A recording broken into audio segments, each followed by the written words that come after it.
Another day, another moral dilemma here at Forgotten Gear Restorations. Well, that's being a little dramatic. This customer brought in this beautiful hand-built amp because it was blowing fuses. After resolving that, I quickly learned that there was an underlying issue present that was baked in due to the design of the thing. So now the question stands, do we send her home like this, or do we press the customer for a more thorough repair? Let's find out what we're going to do. Bye. Check that out. I'm actually going to turn the lights out. See if we can capture something more spectacular. Stand by.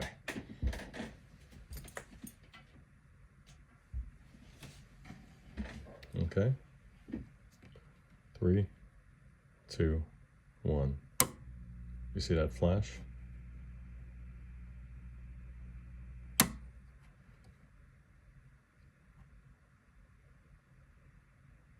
All right.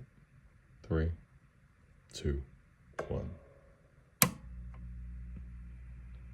Your rectifier tube is failing. And I'll take it off the current limited supply so you can see it in full force. Stand by.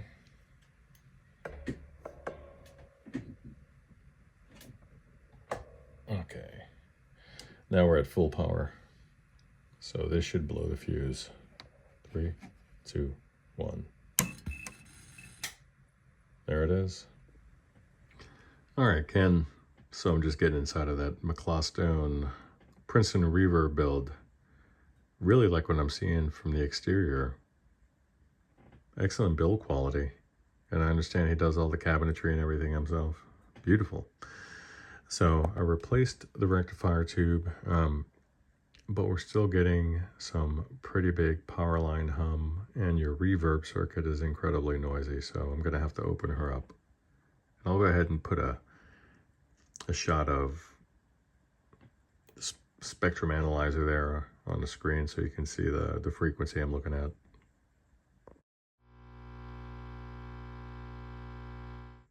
And by the way, this amp was completely hand built from the ground up by the builder.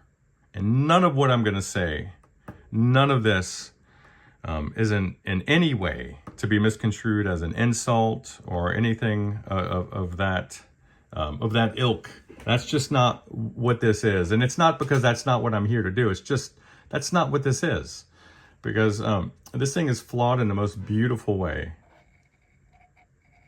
There's a little bit of rough edges on this aluminum, but it gives me the sense that this was hand bent. And I love that. I don't mind that. But I would like a little bit smoother edges. But again, I have mental issues that I deal with on a daily basis. So that's that. There's just evidence all over that this was handcrafted, and I like that. So the issue with the predominant 60 hertz frequency on the output is because there's 60 hertz frequency throughout the amp on all the sub-circuits due to the grounding scheme of this amp. There's, as you saw during the sweep over shot, there's a bus bar arrangement with flying leads from the controls attaching to it. And then it terminates over at the input jack, which is great. That's a good practice. However, what I'm looking at here is not good. It's not ideal. I should say, does it work? Yes, it absolutely works. But the problem is that we have the center tap. We have the high tension center tap here, grounding along with the filament supply center tap, and the bias supply, and hell, even the shield for the power transformers mixed in there too. That doesn't matter really. But you have all of this heavy pulsing ripple stuff modulating the ground that these little sensitive supplies are sitting on. All the little sensitive returns like the bias and the filament supply, they're all getting modulated along with these big guys here, all the dirty stuff.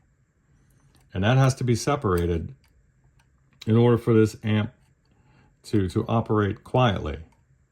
You can't turn the reverb up as a result. All right, Ken, so I've gotten all the buzz out of your reverb circuit there on the return by correctly separating the grounds there. So check it out. I mean, it's literally, by the time you got up to, say, 10 or 11 o'clock on a reverb level, there was a tremendous amount of buzz there. But check it out. That's all the way up. That's completely dimed, and all you have is a little bit of additional hiss. So, and earlier, for the rest of you goons and mutants out there, when I was referring to the phase inverter tail having its own ground, it doesn't go to ground directly. So that's not what I meant to say, but no more late nights for me.